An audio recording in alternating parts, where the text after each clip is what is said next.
We just heard several rounds of gunfire. Dozens who did not make it out, now hostages stuck inside. We'll be defined by how we respond, how we treat each other, and this community has already stepped up to do that. And here in Orlando, hundreds of people lining up all day long to donate their own blood after so much bloodshed. With candles in the air, gay pride colors shining throughout downtown. The more than 50,000 people in downtown Orlando showing up to support the 49 lives taken, a city in pain, but healing together. Orlando has transformed the site of its darkest night into something beautiful, a place for tributes and messages of love.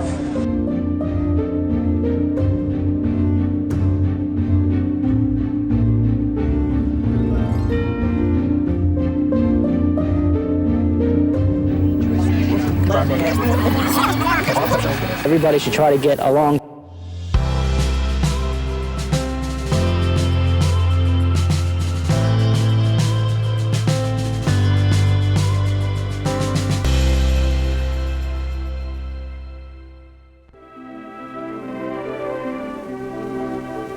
Orlando has long been known as the City Beautiful.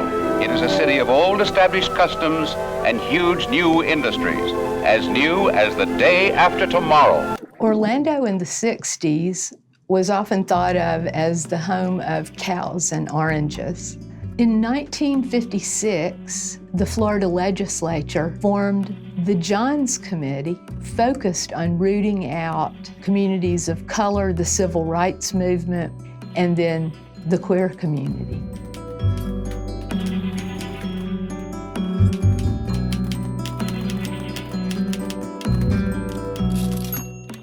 In my younger life, I was very much a social activist. I was the first paid executive director of what is now the center.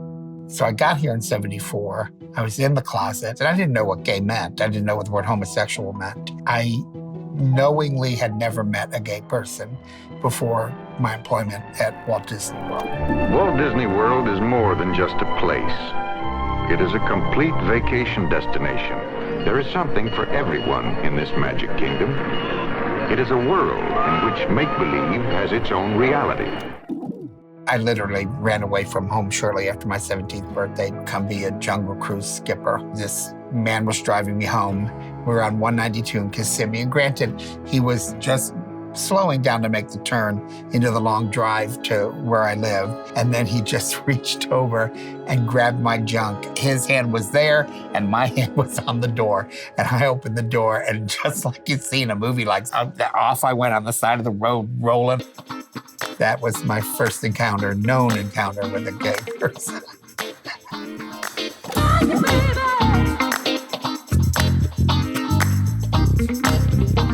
When I saw my first show in Gainesville, Florida at the Melody Club, I thought from my first witness of drag that someone was singing a song that I had heard on the radio in the same voice.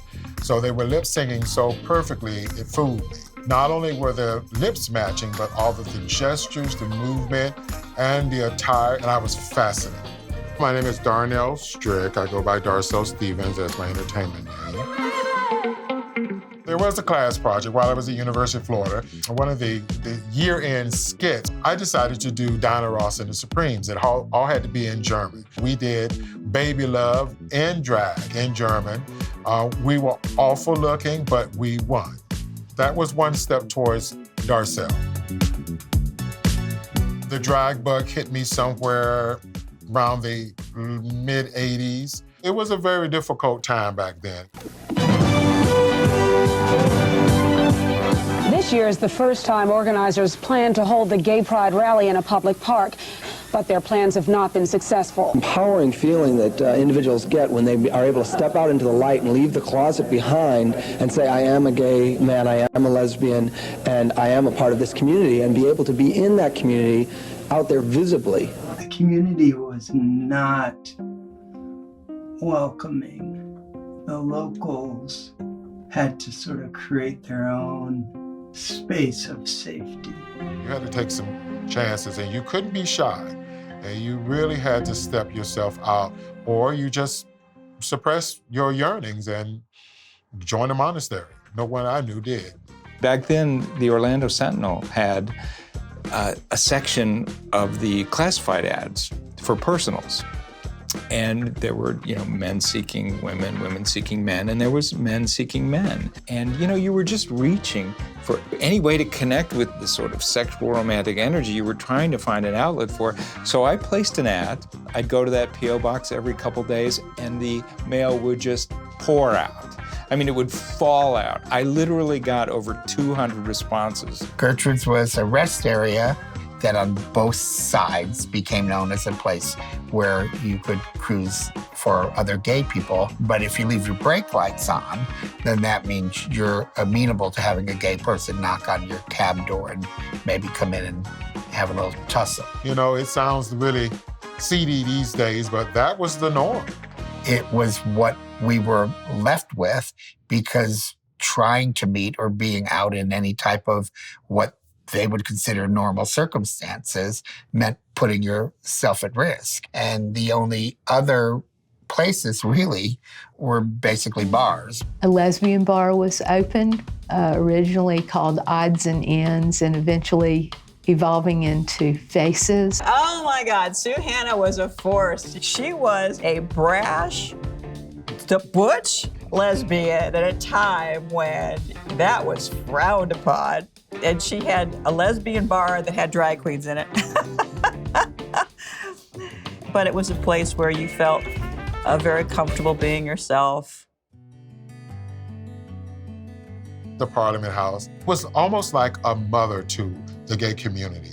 When things happened, when the space shuttle blew up, it was a place where we could go lay our head.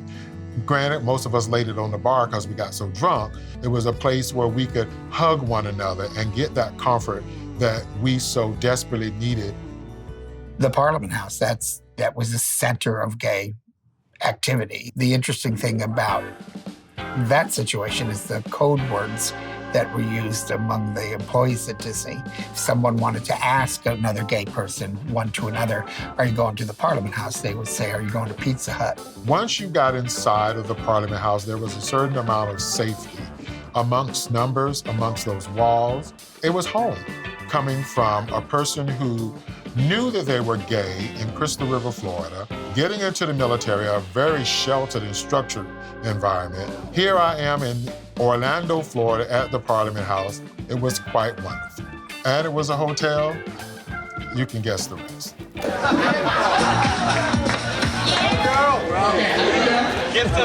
evening, ladies and gentlemen. Welcome to the second drag show on a Saturday night here at the Parliament House. The entertainment always was a step above. Thanks to Miss P, who was a godsend. She came from a theater background, and she also was a drag queen. And she was able to merge the two together and open up my horizon that drag is theater.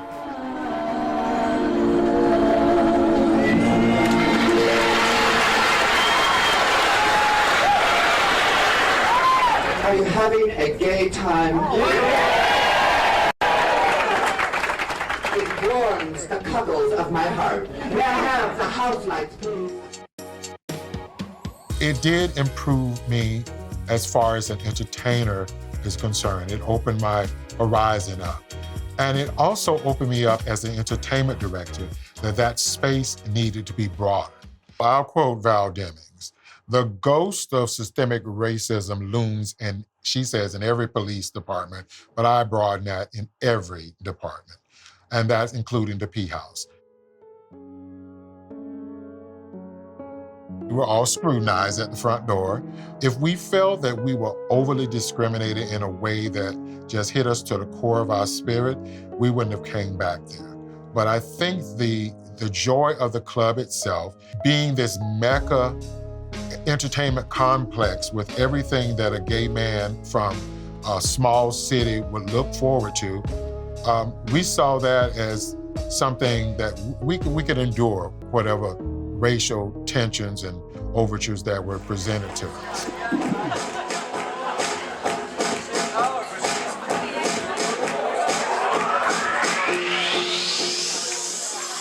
You know, when I became the entertainment director, and with that came a lot of responsibilities, and it also came the responsibility within my community to see me in that position, and a lot of people didn't. When I got the job, there were people still sitting in resumes. They didn't feel that I was going to keep the position based upon the color of my skin and based upon the Parliament House history.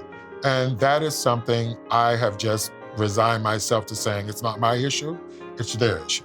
But that is a big hurdle that I had to navigate through. That thread of aggression from outside, calling me everything from the N-word, that was very common. There were a lot of things that happened as far as police are concerned. There was this level of being very, very concerned about your safety. And the bars were the only places where you could go, and even those would get raided.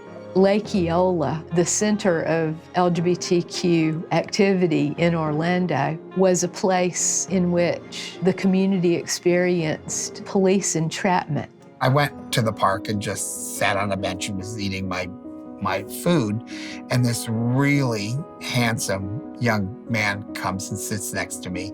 He's shaking, and he was so nervous that I knew he wasn't a prostitute.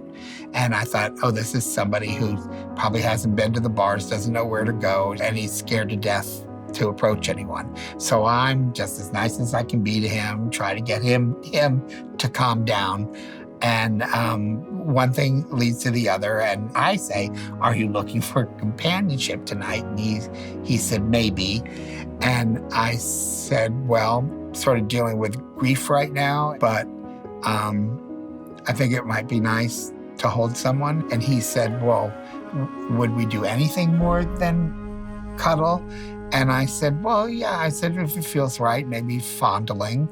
And as soon as I said the word fondling, you heard the sirens, and 2 police cars with their lights flashing came roaring up, and the guys jumped out, and the guy next to me stands up, and he pulls open his vest like this, and he's got a police badge there, and I had been entrapped. And they wanted to arrest me, and I kept saying, what are you arresting me for? They cite the lewd and lascivious law, and I said, I never offered this man sex. He said, show me your license or you're going to jail. And I said, unless I woke up in Russia today, I'm allowed to be in a public park without a license on me. I've got my helmet, and I had my moped parked by the curb. And he said, are you driving that moped? And I said, yes. And he said, then I'm going to arrest you for driving a motor vehicle without a driver's license. And they called me every sort of name there was, and then told me that if I knew it was good for me, I better not get on that bike until I'm out of the city limits. And I literally went over and took my moped and started walking it down the street. I knew I was attracted to men in a physical way, in an emotional way. And I also knew from very subtle cues that you just had to be very careful about how long your eyes stayed on a certain thing, the kinds of things you expressed. So I did not want to be who I was. And that's a very uncomfortable situation. I started to reach out to what were the beginnings of some gay social groups. Gay community services provided a place to get together, to get support.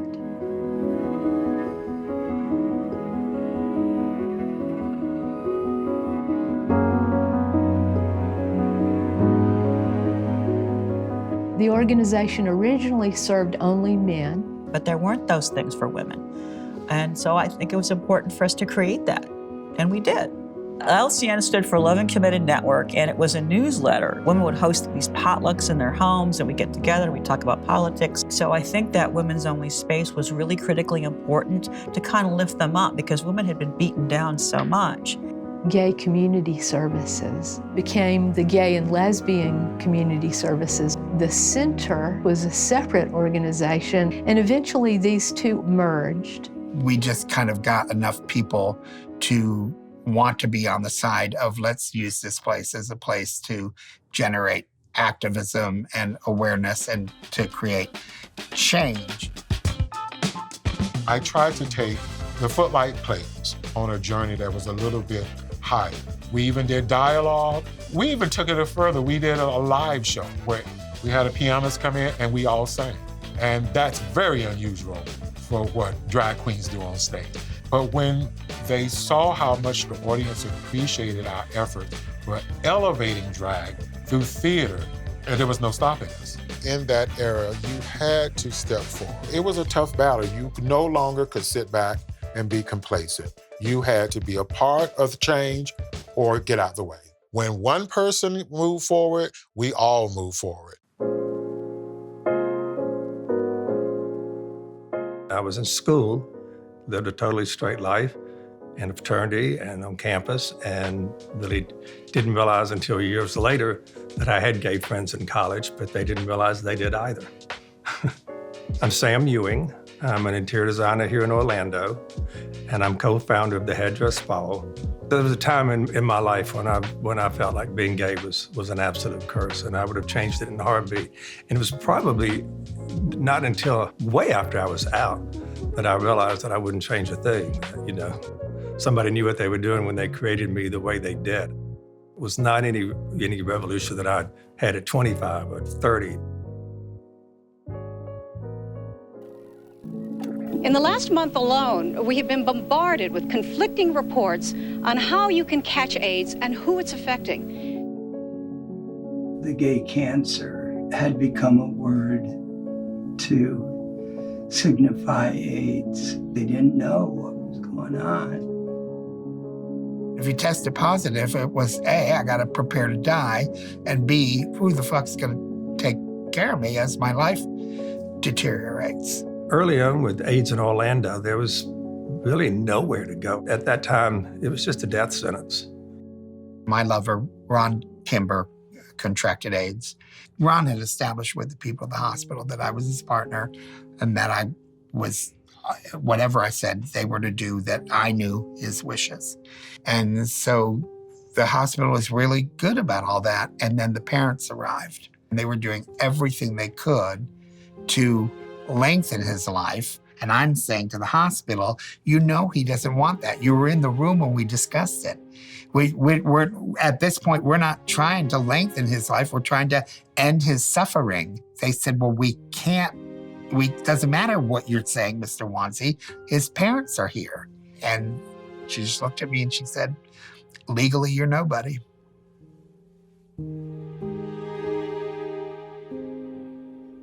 Oh, it took forever. I got his parents to agree to take him out of the hospital. They wrote a script for this pain medication, and this nurse handed it to me, not to the parents. And she said, I want you to have this prescription, and I need you to understand something. She said, you need to be very mindful of the dose. If you give him these pills too close together, they could induce a coma-like state and possibly hasten his death. When we did get to his home and I had a moment where everyone else wasn't around, I explained to him about the drugs, and he said, load me up. And so I put them one at a time on his tongue and poured water in his mouth and coaxed him to swallow and helped him to die.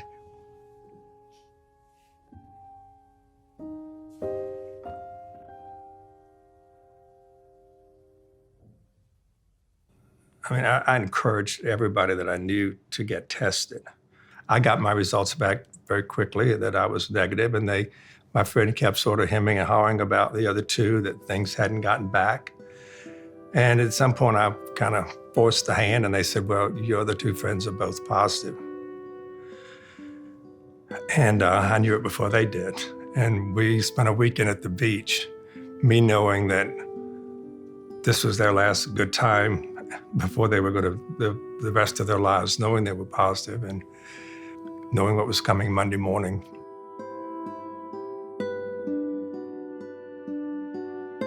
One of those friends was Patrick. He was a 4th grade school teacher. He adored teaching. The kids adored him. He was just everything you'd want in a teacher.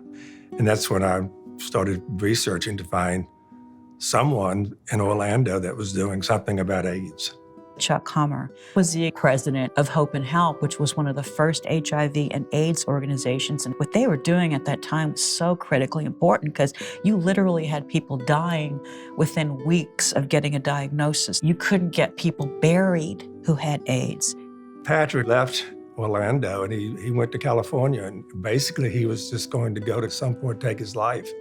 He ultimately told his parents what was going on, and they enticed him to come home, and he wanted to finish the school year. In 1988, a small group at the Unitarian Church eventually organized themselves into Hope and Help. I went there and I asked, what can I do to help? And they said, we need money. And I thought, okay. So actually that night I had dinner with my friend Hattie, and I was telling her about this experience, and she said, well, she'd like to get involved too. Wow. Does it look familiar, Sam? It looks familiar. It does. Looks familiar. Wow. This is where it all started, right here in a big circle. Seemed bigger back then, but it did, yes. Everything seemed bigger. And we made some phone calls that night, and we raised, I think $6,000 or $8,000 just calling some friends of ours. I remember how you picked me up and brought me here, and then after they said you're going to be in charge of fundraising, and we got back in the car, we said, what are we going to do to raise money? We came as just curious, nice people and left on the board in charge of fundraising. I think coming here, it's revved up a lot of emotions because I can look around these empty chairs and I can see all their faces. It happened often. It wasn't just here and there, 1 or 2 people. It was so many people we knew through Hope and Help. You lost so many people back then too. It was just one after another. So many people that I would love to have grown old with. Patrick never had an obituary. With him teaching 4th grade school, if it had been known that he had AIDS, it was probably been national news. We slid it under the rug, and he got through the school year, and he died when he was 26 years old.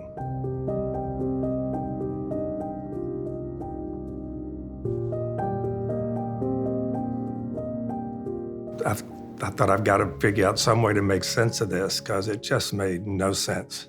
We trying to come up with an idea to make money, something a little more interesting than a car wash at that time. Some fella had the idea of doing a floral headdress competition. Every year it just evolved bigger and bigger. The headdresses went from looking like a flower pot on a woman's head to these elaborate productions. You're trying to do a show with florists and drag queens and strippers, makeup artists, dancers. Tell me what drama we left out. I entertained one year, and then the next year, they asked me if I could co-host. It was our Met Gala. The biggest change was Hard Drive Productions, and they were the first group that really made this thing first class. Each of these costumes has a story, and each of them have graced that stage at Headdress Ball one year or another. As outrageous as all this is, these were the backup dancers for the big headdresses that don't even exist anymore because they were so big and so elaborate, there was nowhere to store them. This was to color the stage and just be, energy behind them. Greg Brown, who is responsible for all this that you see behind us, we call him the rainmaker of costuming. Of course, like everything we did at Headdress Ball, it was a labor of love. When you have someone like Darcel and you want to make it special, and you want to make it special for the audience and for Sam, we did what we had to. The money we were making was literally to give to clients, feeding them and certainly getting the meds. Maggie King was, the heart of Hope and Help. She said the Headdress Ball easily saved 5,000 lives. I made sense of losing Patrick, and that was not in vain. I gave him a full-page picture of him in the Playbill and said the reason we're here. I hope he's proud of me. I think he's proud of me. And I'm proud of him, and I'm proud of what we did together.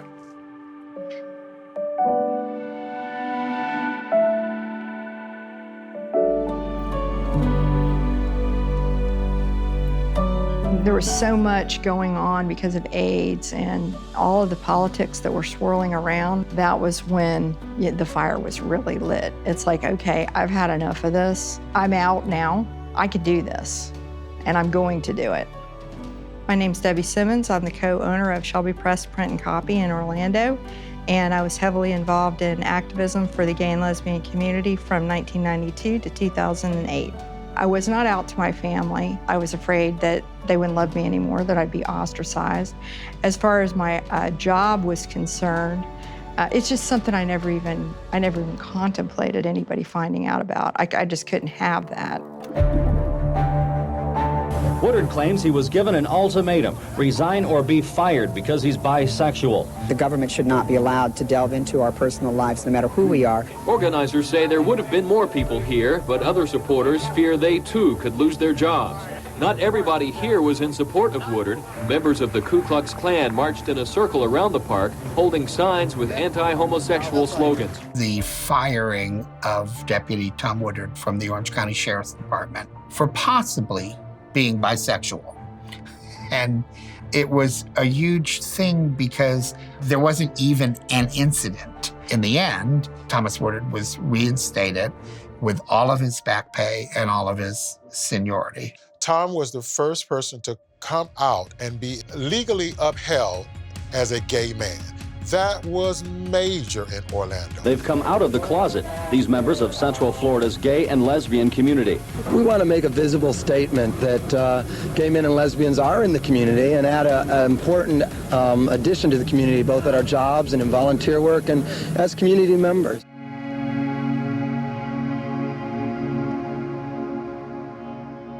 The original Pride Parade was called Orlando Regional Pride. Professionals would not come out because they were afraid of losing their jobs.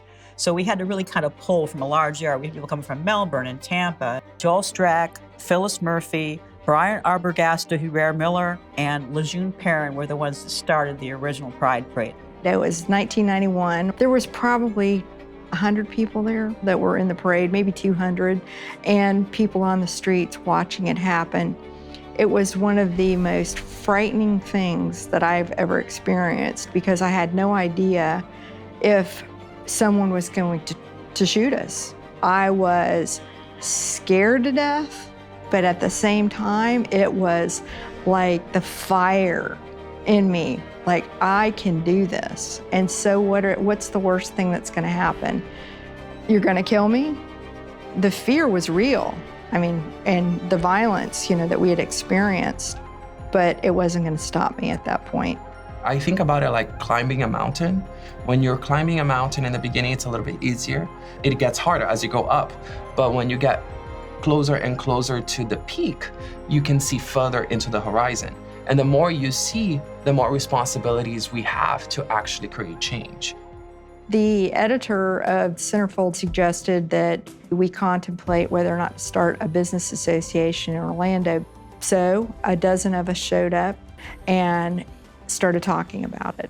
We had informal meetings in the beginning, and Marcy Singhouse is the one that coined the Metropolitan Business Association.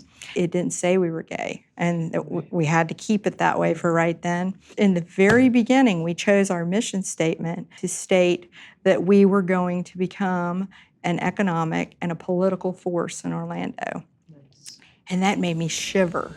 You went on to do that. Every month we had a meeting here, the Radisson Plaza Hotel on Lake Ivanhoe. Each month we focused on things that would help the business owner grow their business. People started to really be empowered by being open and meeting other people. And then we started working on the political angle. That's when we started getting a little grit and started demanding things and saying, you will not roll over us. When you do get a core group like this that says, we've had enough, we're just gonna stand out here and do it, and then another person gets courage to do it, and another person. We can show them that you can be out and proud in business.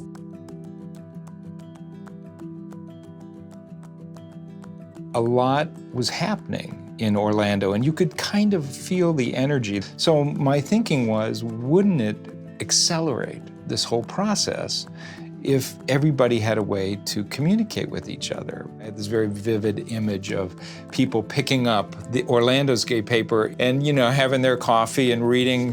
One of my prime motivations for starting Watermark was that I was still in the process of trying to convince myself that the gay experience could be a rich one. In many ways, part of what I was trying to do with Watermark was paint that picture for everybody, and myself, probably especially myself. When I dropped out of law school, I was kind of rudderless. I had acquired a habit of drinking very heavily. I started having panic attacks, and it came time to interview for jobs, and I just kind of imploded. I had tried to quit drinking many times without success, so I entered into an outpatient treatment program and got sober. When I look back, I feel in so many ways that high school, college, early adult years were wasted because I was hiding from myself. In the early 90s, there was some concern that some youth were being kicked out of their homes, so it just felt very important that they have an opportunity to be embraced. So Delta Youth Alliance was formed by Jeff Horn and Terry Deisher so that gay and lesbian youth would have a place to go. I think if there had been youth groups or if Watermark had existed when I was young, I think it would have made a big difference. The 1990s was an incredible time to live in Orlando and to be an activist especially, but even just to be in this community. A guy named Doug Swallow had the idea that wouldn't it be fun if everybody went out to the Magic Kingdom on the same day and wore a red t-shirt and everyone could see how many gay people were there. In ensuing years, Disney would put up these big A-frame signs with big letters across the top that said, "Notice, today, unofficially, groups of gays and lesbians will be gathering in the park. If this makes you uncomfortable, please don't enter today." I mean, it didn't take long before we were putting 35, 40,000 gay people in the park on that first Saturday in June. And then Disney realized, okay, we need to take the signs down. So much change happens when you can finally get people to realize the financial viability of being nice to gay people. And then suddenly attitudes change. There was a certain energy. We just were proud of ourselves and very vocal, very, very vocal. But for every stride that we made, it seems like there was an organization that wanted to put us back 2 more steps. Members of the anti-abortion group Operation Rescue flocked to City Hall today to demonstrate against the rainbow flags. Watermark, they decided that they were going to offer a proposal to the city of Orlando that we fly rainbow flags. That became one of the hugest controversies in the city of Orlando. They decided that they were not going to let us hang those flags. After the money had been raised, after the flags had been purchased. And so we threatened to sue. And the city council meeting was something like right out of some sort of movie. Somebody actually stood up at the microphone and almost like they were reading off of a cue card, said studies show that the average gay man eats like 4.3 ounces of fecal material a year. Like, I didn't even know what that meant. It's been a long time since I heard that many negative, incorrect, hateful things expressed towards a group of people who certainly don't deserve that. And so they asked the city attorney, well, what should we do? And the city attorney said, well, yeah, you need to fly the flags because they followed the policy, and if you don't, we're going to be sued. And he said that in the hearing.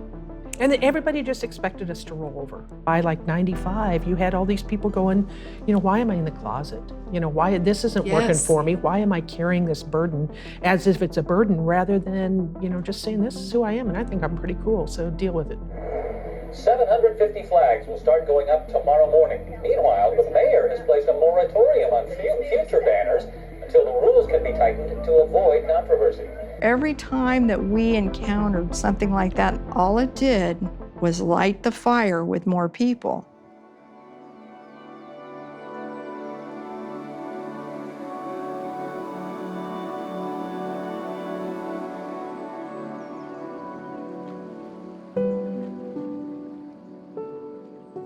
I was holding a support group at the local LGBTQ center for trans youth 7 to 13. It was the second meeting, and there was a trans boy who was living in an RV with his grandma. They would travel around the state, and they happened to see the flyer and came to the meeting. And at the end of the meeting, came running to me, crying. And I knelt down and I looked at him and I said, "What's wrong?" And he goes, "I've never been in a space with people like me. Thank you." And when I left, I cried like a baby because I had finally created a safe space for people like me. My name is Nicole Parker, pronoun she, hers, and I am an Orlando native, and I'm the Director of Transgender Equality for Equality Florida. So I'll be honest, growing up as a LGBTQ kid here in Orlando was difficult. And there was these 4 boys that always bullied me, and I rolled my eyes and I'm thinking, here we go again, but I needed to stand in line to use the restroom.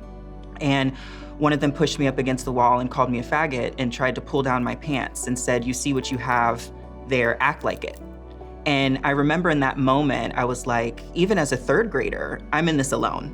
For the longest time, I thought I was just a Black trans girl and nobody saw me.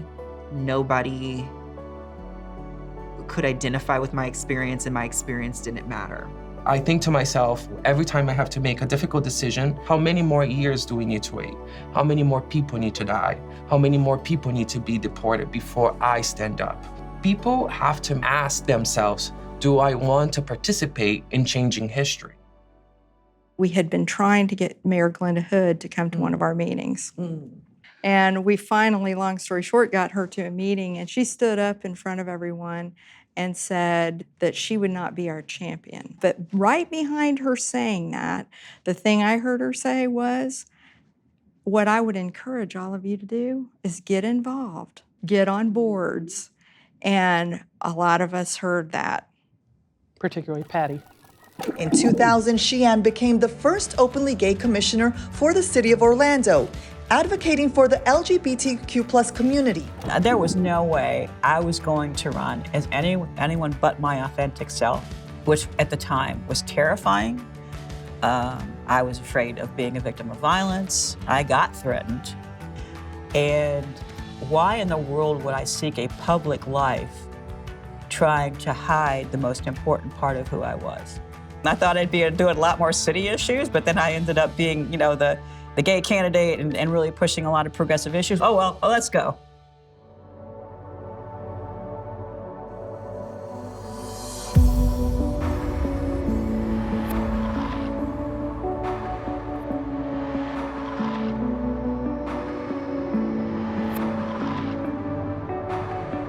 Through the help of everyone coming together, we can service the whole community 360. And I think Orlando, being intentional in that way, has been able to identify a lot of gaps. Even though we want to be a bubble, right, and we want to be as inclusive as possible, we need to work towards more inclusion of people of color. We need to work towards centering the needs and the experiences of transgender people in our city. At the age of 19 to 23, I was taking black market hormones. As soon as I could do things on my own, I did. You do what you do when you really want to see yourself in the mirror. At 19, I quit my job, sold my car, and told my mom, took her out to lunch and said, by the way, I'm leaving to transition. And she's like, what? I had $3,000 and I went to New York City. And that money ran out very quickly. And inevitably, I fell into survival sex work. There really wasn't career options. Nobody defaults to sex work, but sometimes your default is sex work. It taught me how to be street smart. It taught me how to survive, but it also gave me some of the worst trauma. If you want to do sex work, absolutely. It just wasn't for me. I had a friend who luckily let me live with her, and I said, is there anything I can do? I don't care what it is. I need to come back to Orlando. I need to start fresh, and I need to stop this life. And then June 12th, 2016 happened. Police in Orlando, Florida are dealing with a shooting at a nightclub with multiple injuries, multiple people being hit. Details are just beginning to come into the newsroom. I remember not going to work the next day and just watching the news. I had to have watched the news for 24 hours. I couldn't stop watching, because a lot of us, majority of the world, can identify with being in a club at last call and being in a space of just having fun and never thinking that something like that would happen. Pulse was obviously the most tragic day in the history of the city of Orlando. Going through the aftermath of Pulse was the most horrible thing in my life. I will never forget the blood on the street. I will never forget the kids that I saw that were under our tarps. You know, and I'll never forget the screaming parents that were on the side of the road. But I'll also never forget the 50,000 people that came to Lake Eola and ringed our entire Signature Park. There was a fear in me that we were going to experience, oh, well, it was just a gay club. That, so what? You know, nothing could be farther from the truth as to what happened. You'd be defined by our response, and that would be with love, compassion, and unity. And I think our entire community took that to heart. You remember the people that wanted to give blood, the lines were wrapped around the buildings and the bloodmobiles. To see buildings lit up in rainbow, to see faith leaders change their mind about LGBTQ plus people. I'd never seen anything like that before. And I want people to know that the love we felt as a community, I don't think Orlando had ever felt love like that.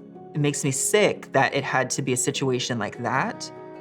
But if anything positive came from that, I truly believe it was turning the needle of inclusivity in Orlando. Because of Pulse, we had a really serious conversation about race. A person like me, for example, an immigrant, a Latinx person, an LGBTQ person, we are forced to pretend all the time. And that's a survival skill that we have to master as people of color. But being at a place where you get to be you get to experience your Latinidad, and you get to experience your queerness all at once. Those moments define who we are. The whole world is oppressive, and then we carve a little space for ourselves where we can breathe. Pulse was my safe space. As a trans woman of color, there's not many spaces I could navigate that I felt like I could be me, and Pulse was that. That night, I lost my safe space. And that is when my advocacy began. I think trans is about 10 years behind. Non-binary is probably 25 years behind. In the LGBTQ plus community, I feel like the T is silent. You know, there was a situation down in Miami Gardens, a Black trans woman who was shot 20 times in broad daylight at a gas station. 20 times in broad daylight. It's mortifying. 2021 was the deadliest year on record for trans murders, and we barely saw anything about it. What does that say to trans kids or trans young people? That it's like, oh, well, I guess if I die, nobody's gonna care. That's not how we should live. It is not good enough to just listen to them and speak on their behalf. We need to create the space for them to speak on their own terms. We make the mistake to think that inclusion is a destination. Inclusion is a journey. We're always thinking and learning and growing. And in many organizations, people are having these conversations. Divas in Dialogue can help you get an apartment as a trans person. They can help you with getting linked to hormone services, and it's all done in confidentiality. Gina Duncan has changed the course of Orlando when it comes to trans issues incredibly. And when I worked under her for 2 years at Equality Florida, it was the best time of my life because she taught me what it was to be a true advocate. Going to Tallahassee and lobbying, pushing back against anti-trans and anti-LGBTQ bills. I want all of Orlando to be the beautiful melting pot that it is, with a little more rainbow in it. Progress can be taken away. I think to myself oftentimes, if not me, then who? It's a personal decision to take on the responsibility right now in this current moment, but other people had to make those difficult choices, and they did. I really thought I was gambling, my career and really possibly ruined my life. I just can't even tell you what it's added to my life. And I know who I am. I know who I am, and I feel good about it. One of the things that I was really hesitant about was being active. I was kind of pushed in that direction from Miss P and the queens around me, going to the courthouses, going to the city council meetings, infiltrating those and standing up. And seeing that, I had no choice to participate. I want to see LGBTQ plus people living and thriving as they are currently, but on a different level. In positions of power, owning their own organizations, trans and non-binary youth being affirmed. Almost daily, I see people walking up and down the street, 2 girls, 2 guys, holding hands, arm around one another, laughing, being authentically affectionate with one another in public, regardless of who's around. 30 years ago, it was not like that.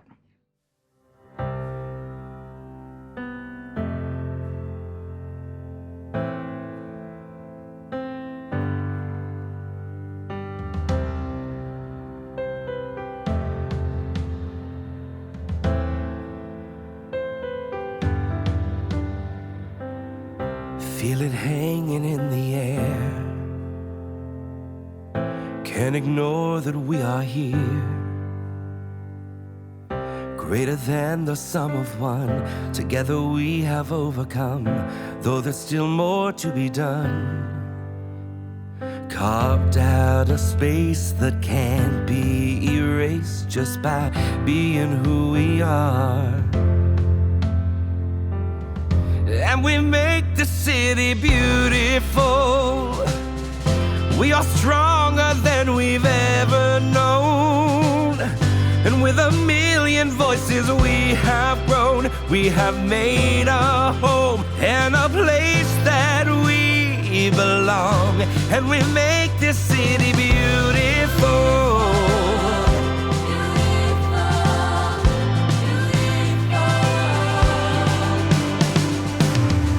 They have tried to knock us down, push us back and keep us out. But we rise up every time with a love that doesn't hide, and we won't apologize.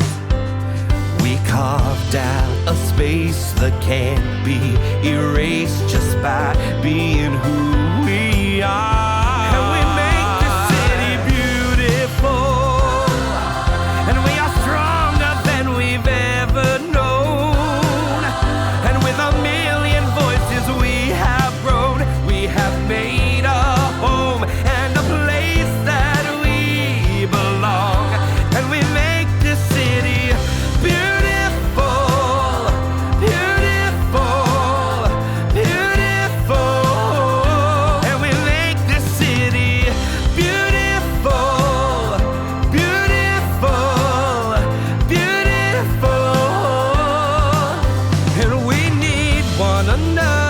To lean on each other when it gets hard to stand.